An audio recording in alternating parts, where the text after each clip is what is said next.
Apresenta para nós. Amém? Aleluia.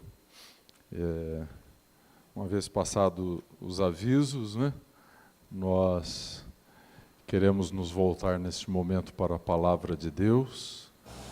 Quero convidá-los a que abram as suas Bíblias no livro de Êxodo, no capítulo 15.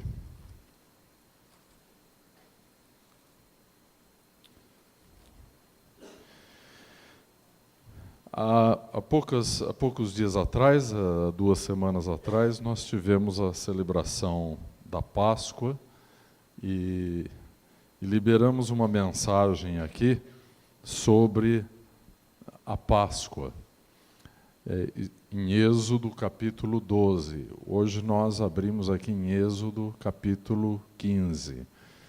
Então, nós queremos nesta noite, de certa forma, prosseguirmos com a mesma mensagem de Êxodo, capítulo 12.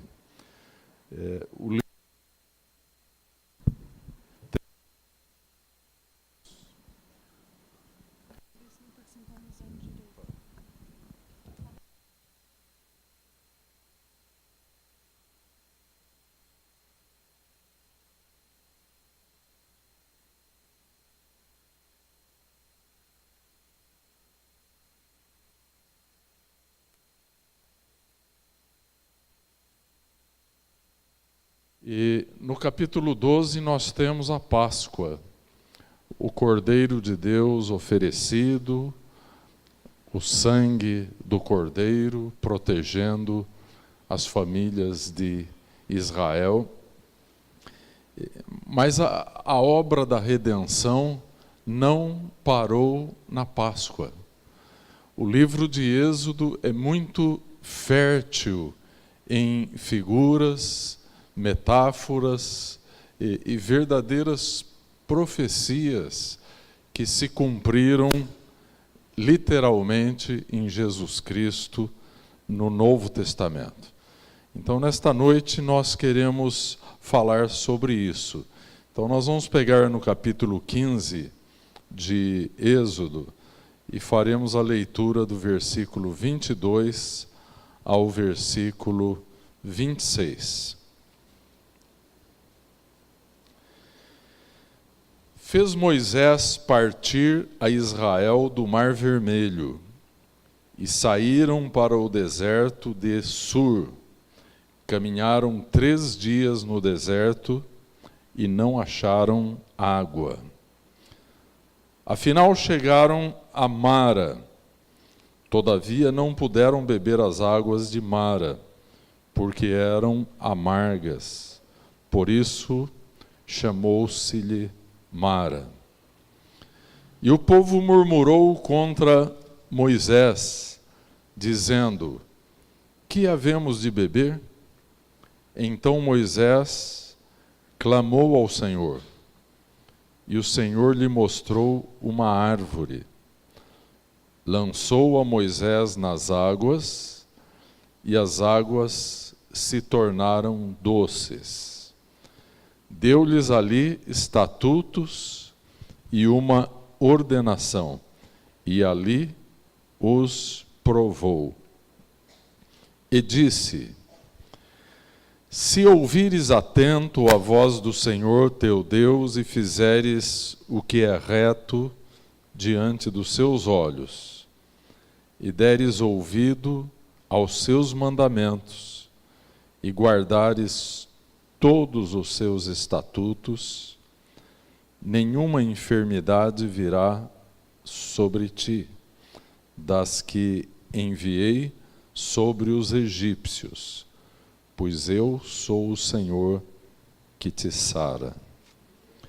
Então chegaram a Elim, onde havia 12 fontes de água e 70 palmeiras, e se acamparam junto das águas. Senhor Deus, nós te adoramos nesta noite, Senhor. E queremos abrir o nosso coração, a nossa mente, Senhor, a Tua palavra e a ação e ao ensino do Teu Espírito Santo.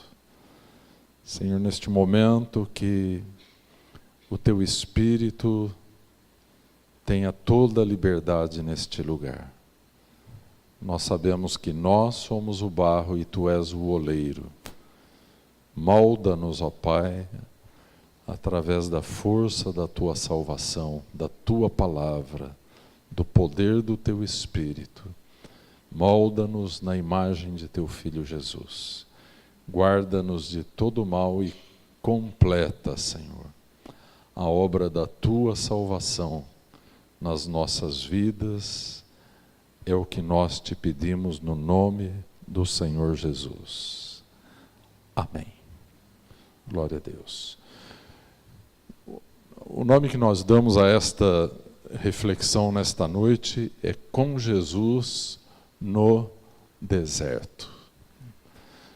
Nós vemos aqui que quando Deus tira Israel da escravidão do Egito, Deus os leva para um caminho no deserto. E aqui se refere a este deserto como o deserto de Sur.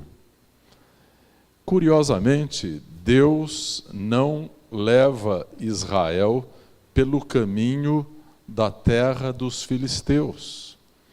Seria um caminho mais óbvio, um caminho mais perto. Seria muito menos trabalhoso. Imagine você se você pode ir de uma cidade para outra através de uma grande rodovia pavimentada, asfaltada, muito bem sinalizada. Por que razão você iria por uma estrada boiadeira? Eu creio que essa foi a pergunta que muitos israelitas fizeram a Moisés. Deus, então, os dirige para o Mar Vermelho. O caminho mais óbvio estaria para o norte.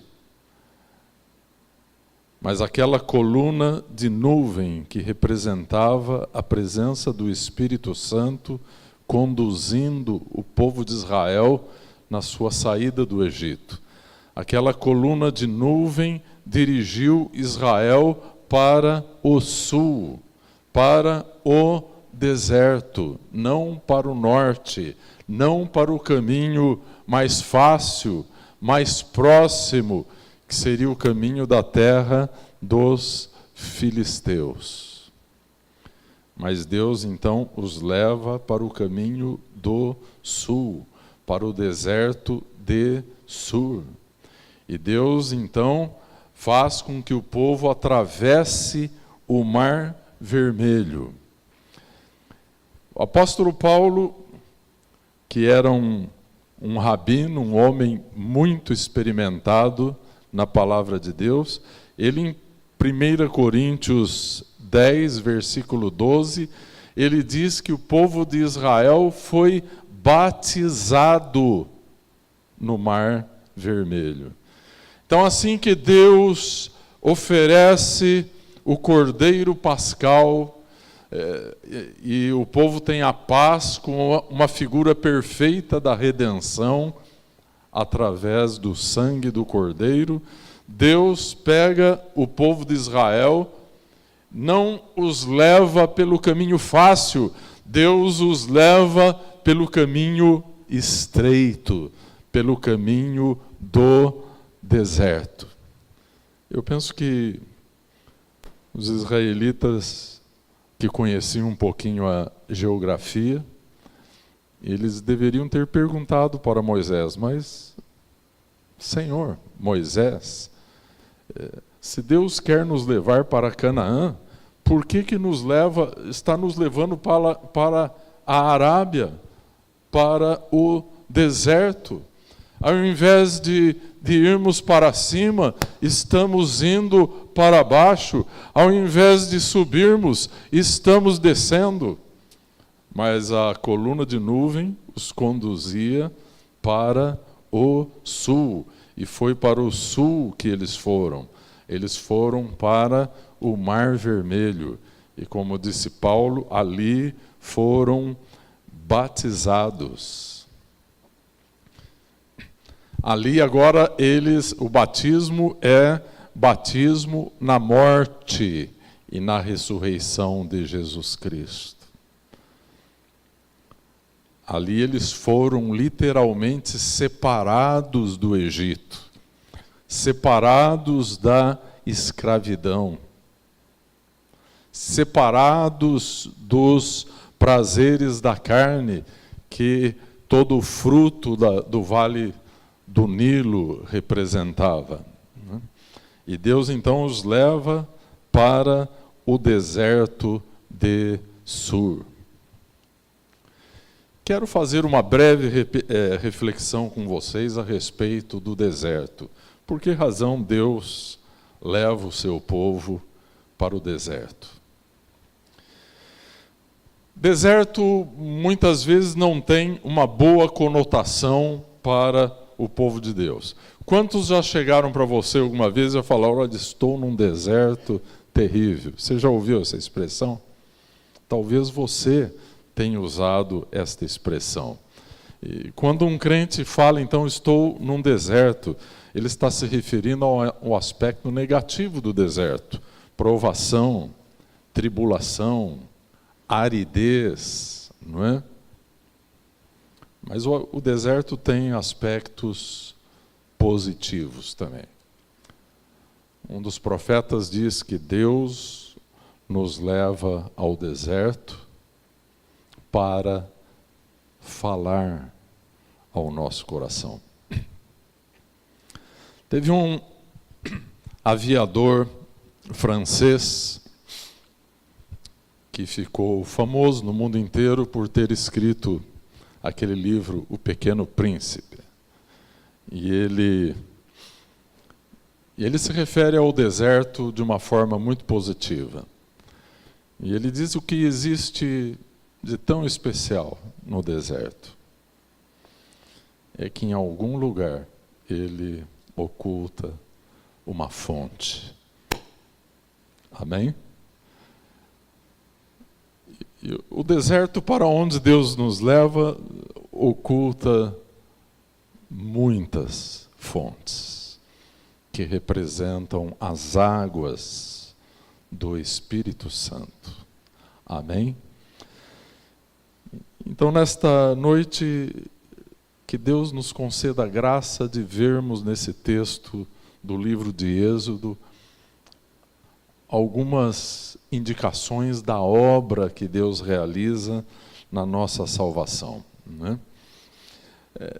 Tratando da questão do deserto, Jesus também, após o seu batismo, foi levado para o deserto.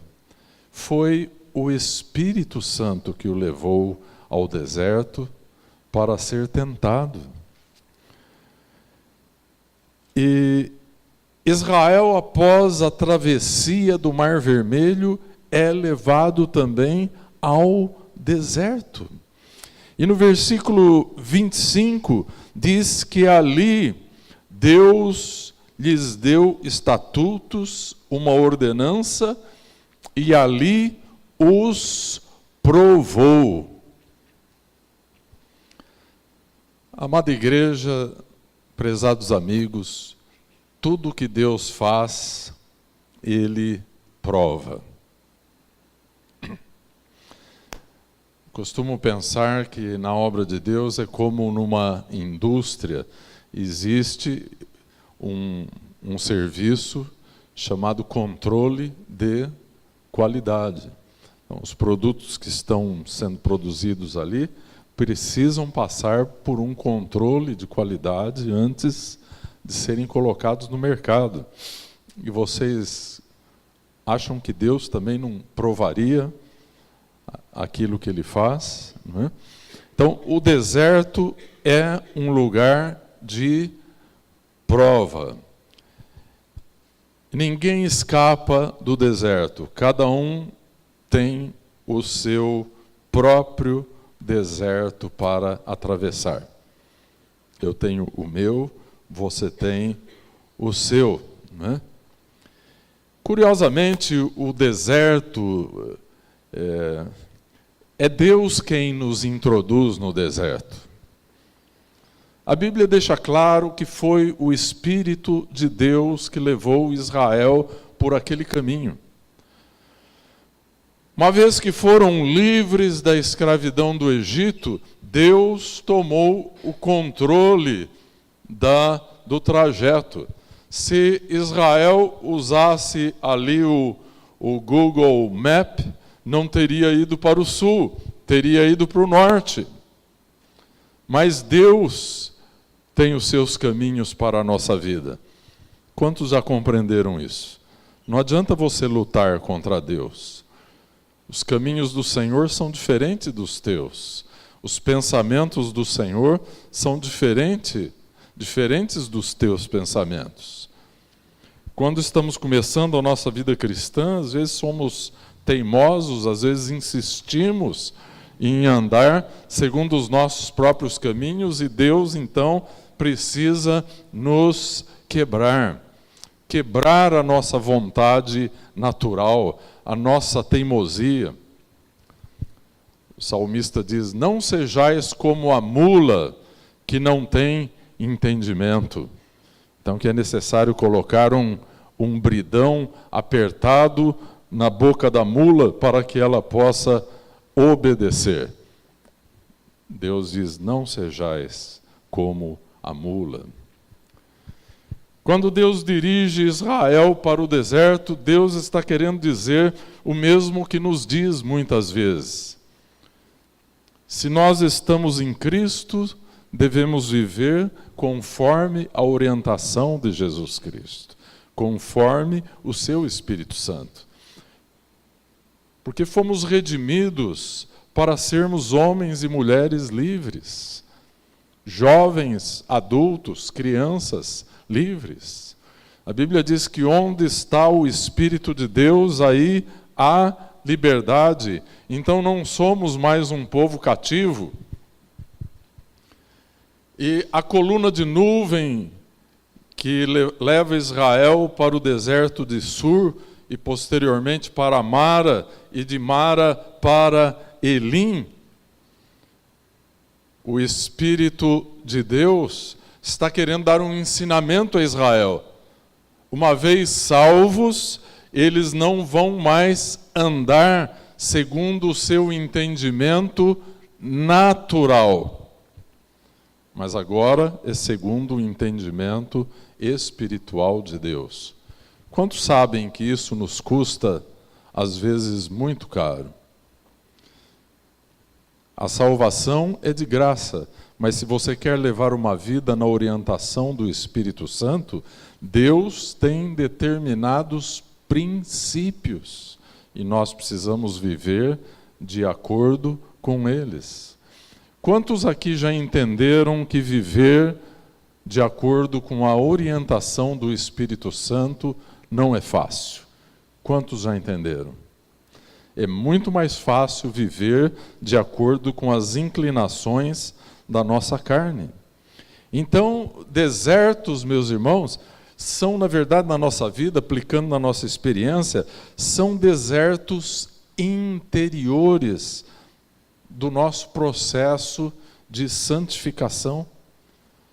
Você foi um dia batizado e você não saiu das águas do batismo igual a Jesus. Saiu? Provavelmente não esteja ainda. Nós não somos uma obra acabada de Deus. Nem eu e nem você. Nós estamos em um processo. O deserto não é um lugar de permanência. O deserto é um lugar para se atravessar. Não é um lugar para nós residirmos, porque ele frequentemente é árido, é seco, é doloroso. No deserto nos deparamos com a nossa própria vida. Passamos a nos conhecer muito melhor do que quando entramos nele. E o deserto, então, produz arrependimento. Eu caminho com Jesus há 40 anos e eu aprendi uma coisa, irmãos. Se nós não nos arrependermos, Deus, o Google Map de Deus nos leva direto para o deserto. E no deserto nós nos quebrantamos. E no deserto nós encontramos fontes. Às vezes encontramos mais de uma fonte. Às vezes encontramos um oásis no deserto. Você sabe por que Israel foi chamada a terra que mana leite e mel? Em Israel existe uma palmeira que é muito comum em Israel. E esta palmeira, ela sobrevive e produz em lugares muito áridos. E ela produz um fruto adocicado. Eu me refiro à tamareira. E ela produz um mel. Certa vez alguém aqui da igreja esteve em Israel e trouxe mel de tâmara. Irmãos, é algo delicioso. Aquilo é um alimento inacreditável de haver uma coisa tão doce, tão preciosa, né? Então, eu penso que essa expressão referente à terra de Canaã refere-se à doçura das tâmaras, não é?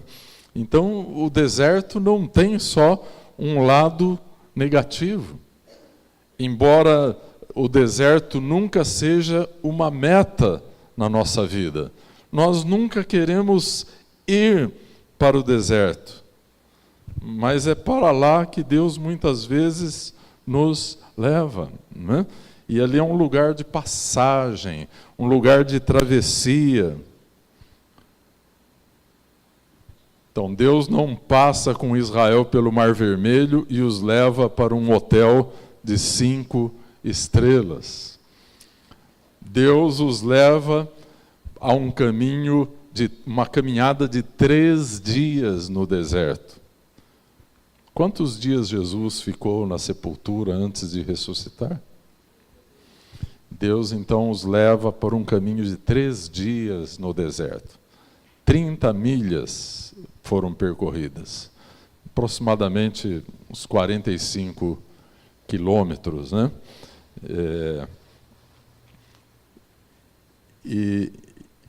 Então Deus tira o povo de Israel de um lugar onde haviam muitas águas. O rio Nilo é um dos maiores rios do mundo. E ele tem um vale muito fértil, com abundância de alimento. Isso representa a provisão natural da nossa vida, da nossa alma. E Deus então tira este povo do Egito e os leva para um lugar onde não existem águas potáveis.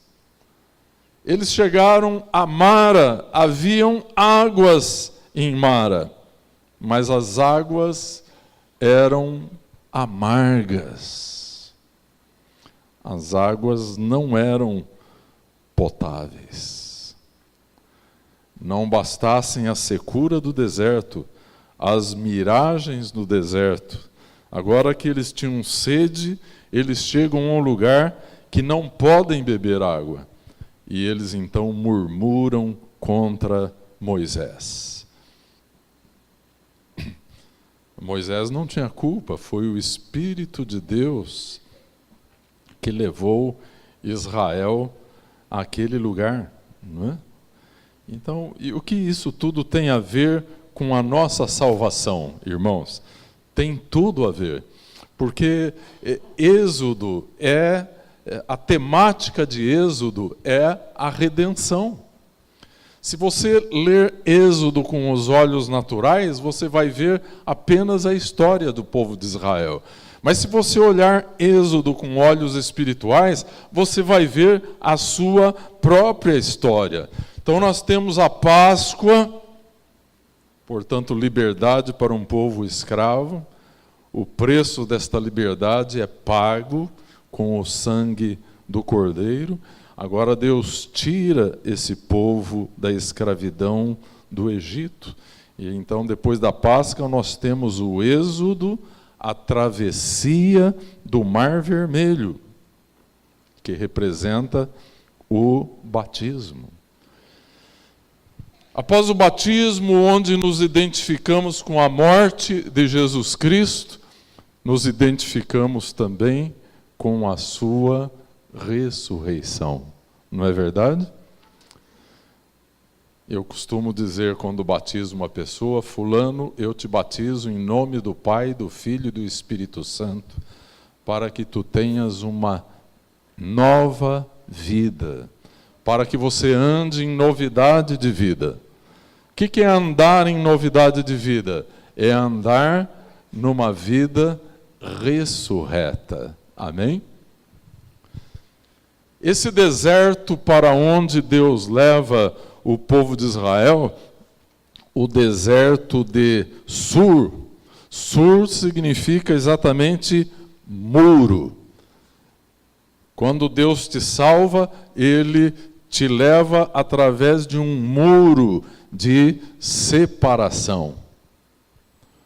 O Egito fica de um lado, o povo de Israel fica de outro lado. Deserto de Sur. Tudo aqui nós vamos encontrar um sentido.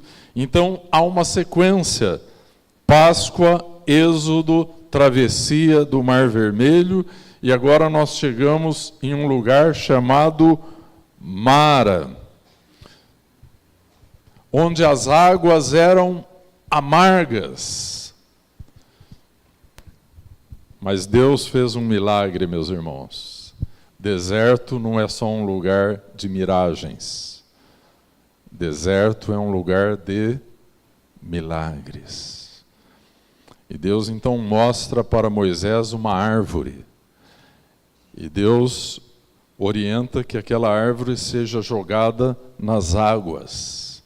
E quando aquela árvore foi jogada nas águas, as águas amargas transformaram-se em águas doces. Água potável, que poderia se beber, que poderia dessedentar uma nação sedenta no deserto. Eu creio, meus irmãos, que esta árvore representa a nossa experiência com a cruz. Jesus foi cravado no madeiro, onde ele verteu o seu sangue para nos redimir. Amada igreja, quando estamos vivenciando uma experiência árida, amarga, e tantas vezes somos levados a isso em nossa vida cristã.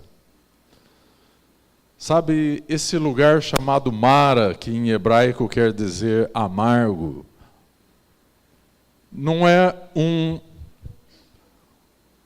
lugar geográfico somente. Mara é um princípio espiritual. Você já imaginou o quanto há em sua vida de aridez, de amargura? E Deus então precisa tirar essa amargura da nossa vida e colocar doçura. E aqui nós estamos falando da experiência de uma vida crucificada. Senhor, não é para as Arábias que eu quero ir, não é para o deserto de Sur que eu quero ir. Eu quero pegar uma freeway diretamente em direção a um hotel de 5 estrelas na terra de Canaã. Esse é o nosso ego natural. Mas Jesus não veio à nossa vida para satisfazer os desejos da nossa carne. Se nós estamos em Cristo, devemos viver e caminhar como Ele nos orientar. Então, Deus usa o deserto de Sur como um instrumento de separação. Uma vez que estamos mortos com Cristo, e o batismo cristão nos fala exatamente disso, né? Deus coloca uma linha divisória, um reino egípcio e um reino livre, divididos por uma muralha. O deserto de Sur. O batismo cristão nos separa da escravidão. E ele nos leva, então, pelo princípio da cruz, até um lugar onde a amargura da nossa vida, o fracasso do nosso ego, a rebelião da nossa alma, onde isso tem que ser tirado. E não é tirado de uma só vez, meus irmãos. O processo que nós chamamos de santificação, que é a aplicação da cruz de Cristo à nossa vida diária, vai tirando toda a amargura da nossa vida. E nós vamos ficando doces, quebrantados, perdoadores, amorosos. Nós não entramos no deserto de Sur podendo perdoar os nossos inimigos. Mas depois de um certo tempo, a amargura vai sendo tirada da nossa alma. E nós vamos experimentando, ao passarmos por Mara, o Espírito agora nos leva a caminho de um outro lugar, a uma outra estação da nossa vida cristã, como teve para Israel também. Primeiro a Páscoa, o Mar Vermelho, depois o deserto de Sur, depois um lugar chamado Mara, depois o Espírito os leva para onde? Para um oásis chamado Elim. E em Elim, meus irmãos, haviam 12 fontes que jorravam águas cristalinas, 12 fontes. Esse número 12 tem algo a ver com o governo eterno de Deus. Foram 12 os patriarcas, foram 12 as tribos de Israel, foram 12 os apóstolos, são 12 as portas da Nova Jerusalém. São 12 os fundamentos da Nova Jerusalém.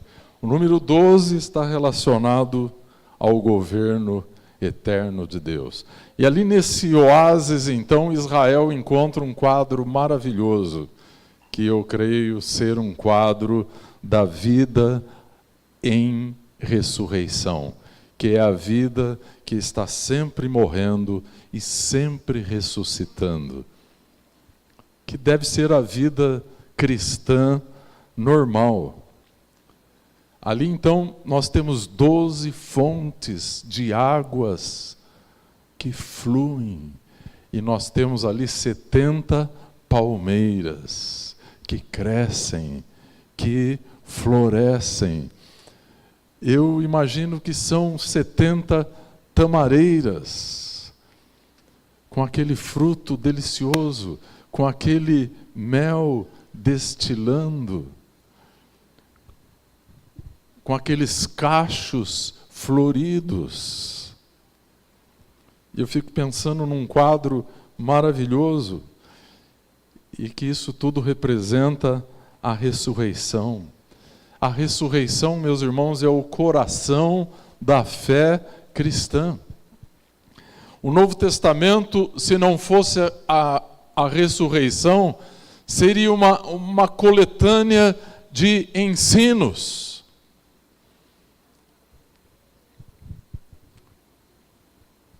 Não seria um livro vivo.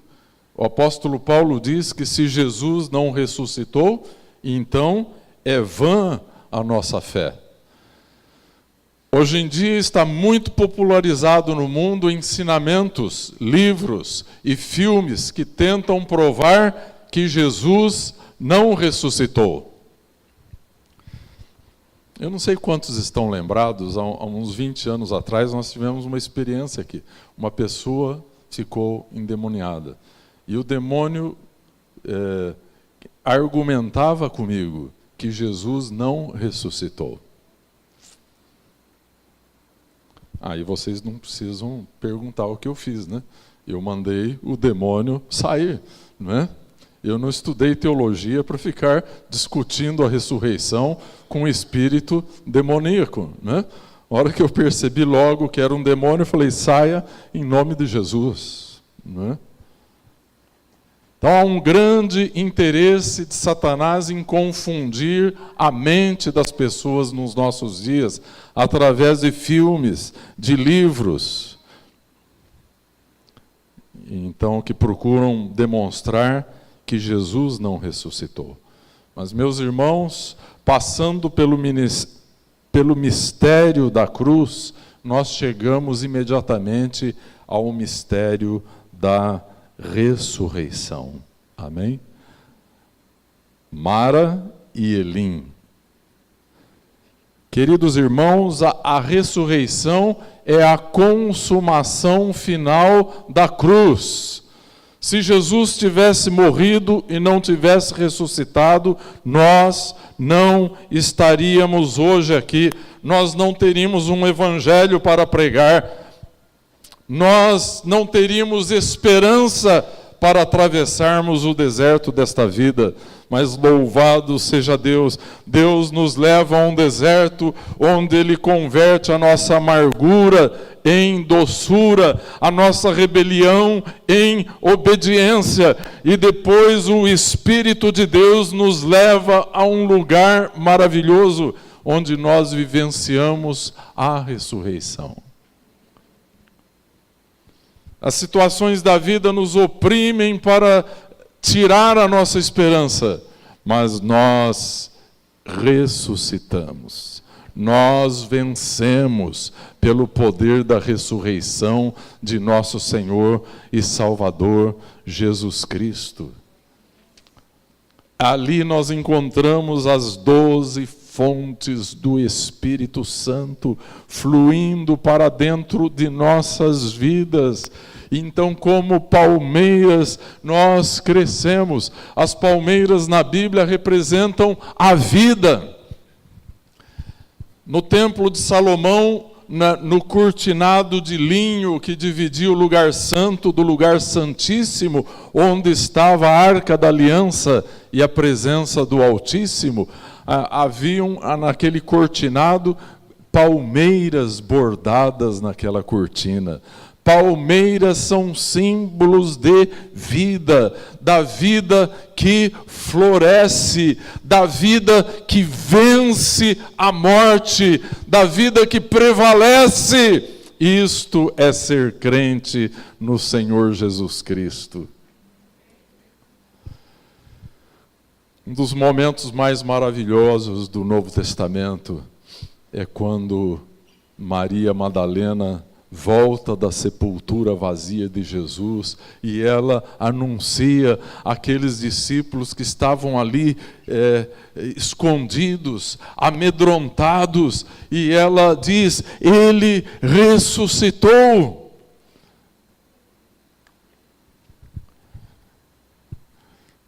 Que tem um hino muito antigo que a gente canta de vez em quando, que diz: porque Ele vive, posso crer no amanhã. Amém?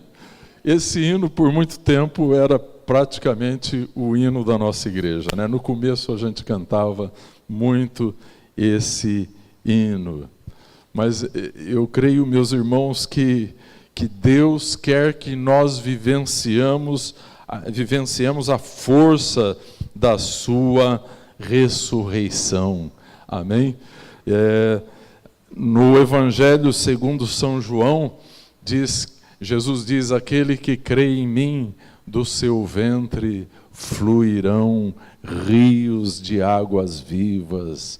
O salmista fala do rio de Deus que alegra as moradas do Altíssimo. Tudo isso fala do Espírito Santo. Então, nós temos um quadro maravilhoso a partir da Páscoa, em Êxodo 12, passando agora por Êxodo 15. A experiência da separação, a experiência do batismo, o Espírito conduzindo Israel para um lugar árido, para um lugar onde Israel é provado, para um lugar onde Israel não vai ter como recorrer às águas do rio Nilo. Israel vai ter que recorrer às águas do Espírito Santo, aquelas 12 fontes no deserto, aquelas 70 palmeiras floridas, florescentes, cheias de fruto, naquele lugar chamado Elim. Aleluia. Elim quer dizer literalmente bosque de palmeiras. Então o deserto é para onde Deus te leva muitas vezes, mas o deserto não é um lugar de permanência. O lugar é um deserto que você atravessa, e Deus então te leva a um lugar chamado Elim. A palavra Elim deriva de uma palavra que tem em sua raiz a ideia de força, de poder. Então você pode pensar em Elim como fortes, poderosos. Aquelas palmeiras que você encontra frondosas, perfumadas, frutíferas, no meio do deserto, aquela plantação de Deus. Irmãos, por meio da ressurreição, nos tornamos lavoura de Deus, plantação de Deus. Hoje em dia, há uma denaturação muito grande das igrejas, infelizmente, então enfatiza-se muito o aspecto negativo das igrejas. O secularismo, o comércio e tantas outras coisas tão negativas. Mas, irmãos, hoje queremos olhar a experiência da igreja, da vida ressurreta. É somente na igreja que você pode encontrar Elim. Aleluia. Você tem que ser como, a sua vida tem que ser como a vida dessas palmeiras que sugam as águas do Espírito e crescem num lugar árido, florescem num lugar seco e produzem fruto doce. Por isso, Elim nos fala de poder do Espírito Santo. Elim é como uma experiência pentecostal. Sabe, meus irmãos, nós precisamos ser guiados pelo Espírito Santo. O batismo nas águas nos separa deste mundo, nos separa do pecado, através de um elemento natural que é a água. mas o batismo no Espírito Santo, através de um elemento sobrenatural, que é o fogo do Espírito, nos separa da imundície da nossa carne, desse inimigo tão terrível que está dentro de nós. Sabe que o mundo você pode renegar, o diabo você pode afastar, mas a Bíblia diz que há algo dentro de nós que não pode herdar o reino de Deus, e é a nossa carne. São os sofismas da nossa mente.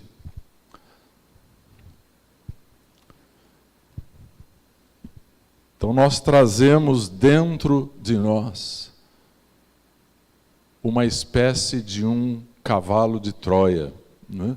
Muitas vezes achamos que nós estamos em grande vantagem, usando a força da nossa alma.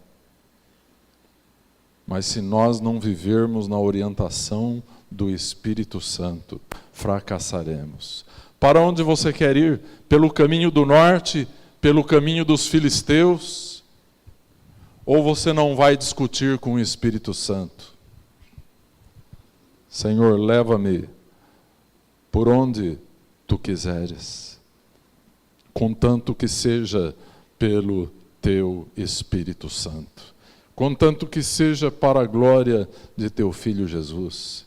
Então aí você entra no deserto de Sur. E eu quero te dizer, Deus não te deixará no deserto de Sur. Deus não te deixará em Mara. Em Mara, Ele te provará, e Ele tirará a amargura da tua alma, colocando nela doçura. E depois então, através da vivência de uma vida crucificada, Ele te leva agora à experiência de uma vida ressurreta.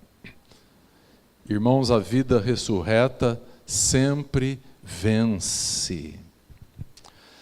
Irmãos, não é pela energia da nossa alma, pela nossa inteligência que nós vamos vencer o mundo, que nós vamos sujeitar a nossa carne. Não é.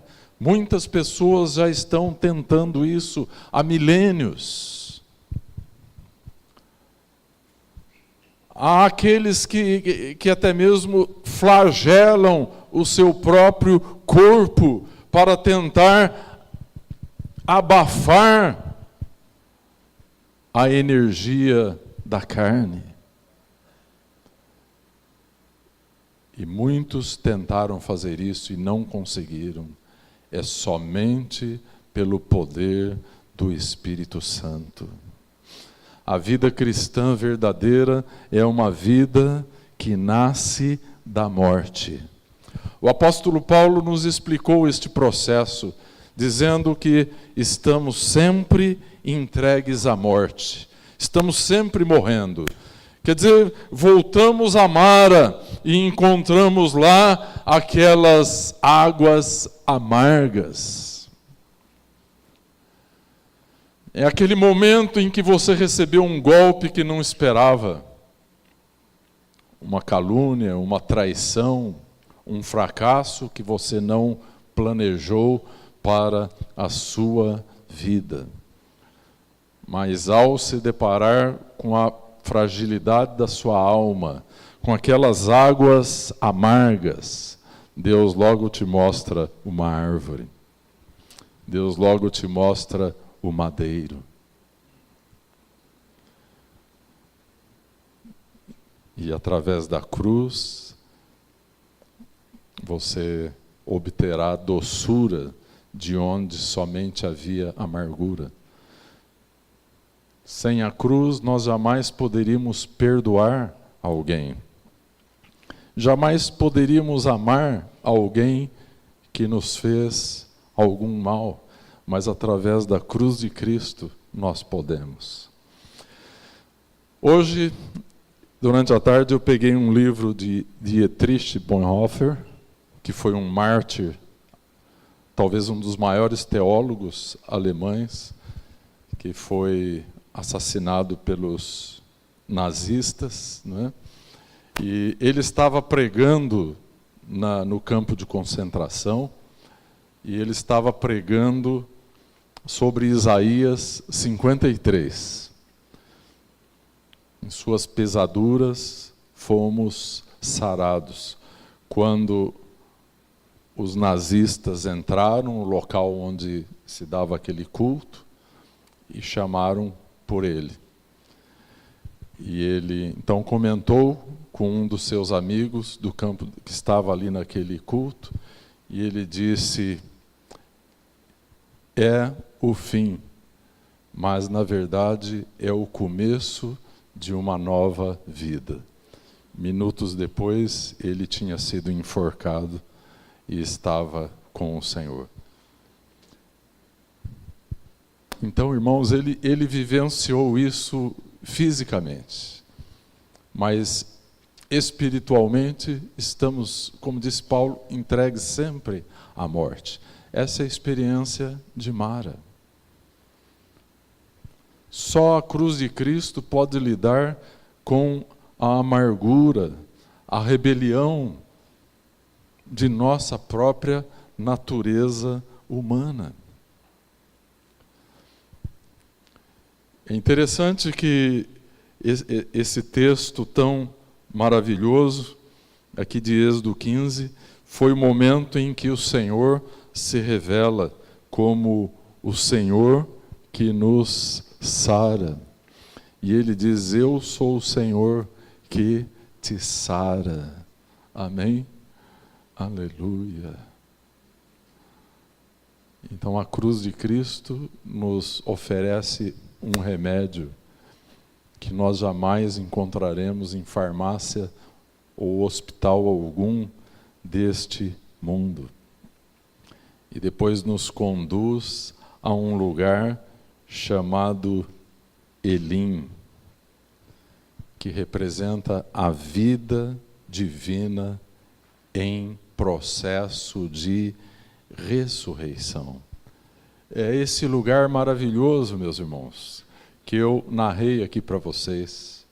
12 fontes e 70 palmeiras. A vida revivendo da morte, a luz resplandecendo no meio das trevas. Se você é um cristão verdadeiro, você sempre vai surpreender as pessoas. Após a Segunda Guerra Mundial, as pessoas que sobreviveram no campo de concentração onde estava Dietrich Bonhoeffer diziam que ele encarou a morte tão serenamente, dizendo: é o começo de uma nova vida.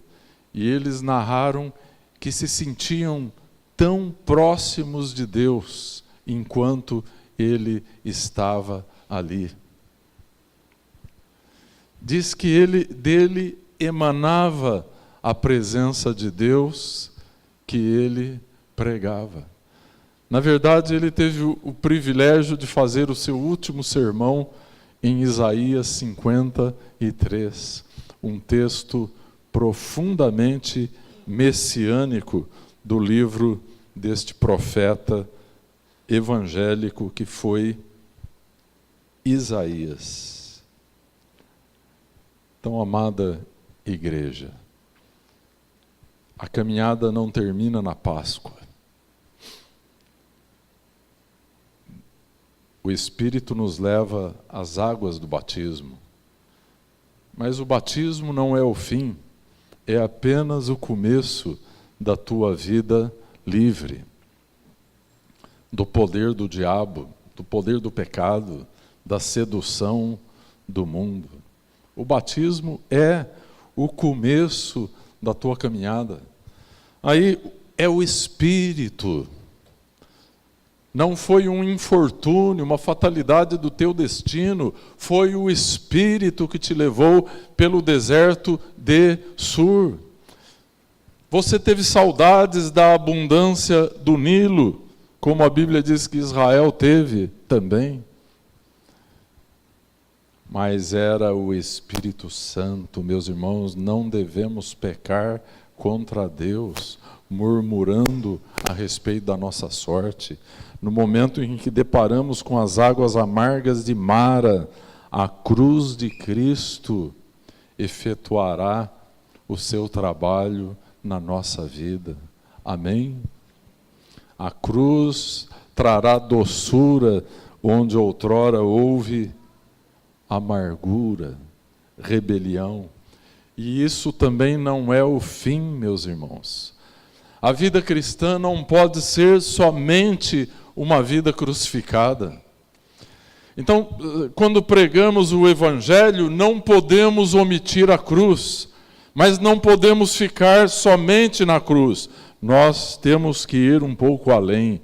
Além de Mara está Elim. A glória daquelas fontes do Espírito Santo, fluindo naquele lugar, alimentando a vida daquelas palmeiras. Aleluia! A vida ressurreta, a vida improvável. Quando você encontra um oásis no meio do deserto, esse é o improvável. Você pensava ali encontrar somente secura, somente aridez. E você encontra ali agora a abundância de um oásis, a sombra daquelas palmeiras, as águas puras daquelas 12 fontes borbulhando ali no meio do deserto. Elim representa o crescimento da vida de Jesus Cristo em você.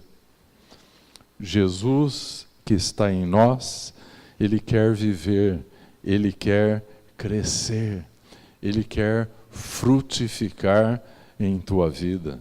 Amém? Aleluia. E a vida dele é a vida que vai se manifestar na tua vida. Amém? É uma vida indestrutível. É uma vida que sempre vence a morte. E eu estava narrando sobre este grande homem de Deus alemão, e ele teve coragem de dizer no momento da sua morte que era apenas o começo de uma nova vida. Ele havia chegado a este lugar chamado Elim em sua experiência cristã. Então, a pergunta que eu faço para vocês, enquanto chamo o Ministério de Louvor aqui para frente, é: em que estação da tua peregrinação você está? Será que você está no Egito ainda? Ou será que você teve a sua Páscoa? Depois da Páscoa você foi batizado? O teu batismo é uma realidade diária? Ou foi apenas uma cena religiosa? Depois do batismo você tem o deserto de Sur, muralha, separação.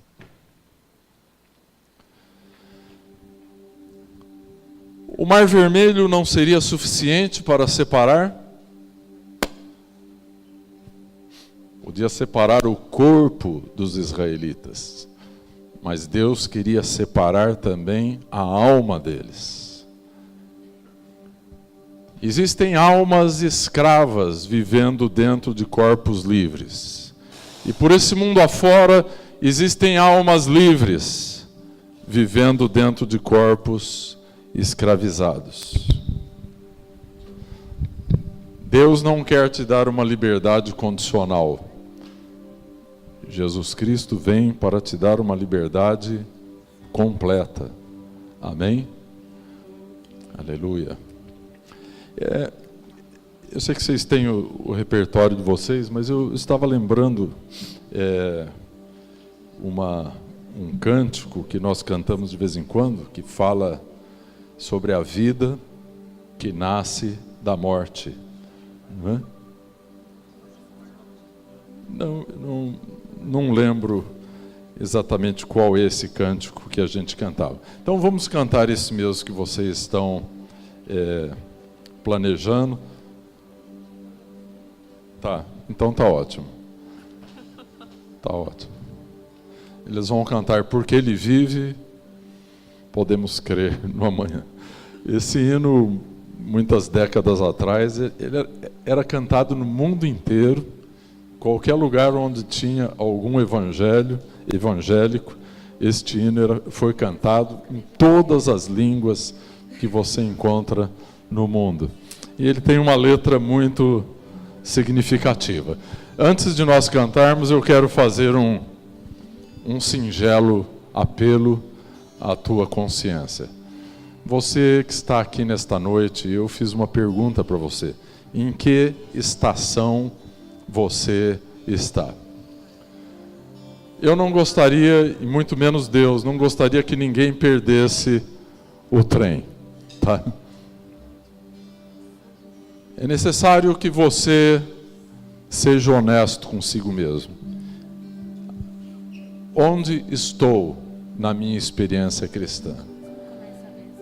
Então, ao findar o momento de louvor, eu vou estar aqui com o pastor Nê, com os presbíteros, com os líderes de célula aqui da igreja. E se você quiser vir aqui à frente, nós vamos ter grande alegria de orar por você. Às vezes pode ser que você esteja no Egito ainda. E Faraó está te fustigando com o chicote dele, te colocando para fazer tijolo sem palha, trabalhando dobrado para ele. E você pode decidir nesta noite: não quero mais, eu quero Jesus. Quero mudar de Senhor, não vou mais ser escravizado pelo diabo, pelo pecado. Então, se você encontrar-se assim, queremos que você venha aqui na frente, nós vamos orar por você. Pode ser que você foi batizado e está sucumbindo pelo deserto de Sur, ou chegou em Mara, bebeu a água amarga e está clamando por um milagre de doçura em sua vida. Tenho boas notícias. Deus está contigo para te transformar. A cruz de Cristo tem poder. Amém? Pode ser que você tenha passado por Mara e precisa de um momento de esperança. Eu quero dizer, tem coisa infinitamente melhor de Deus para a sua vida. Tem Elim. Ninguém jamais vai revelar Jesus para você melhor do que o Espírito Santo pode fazer.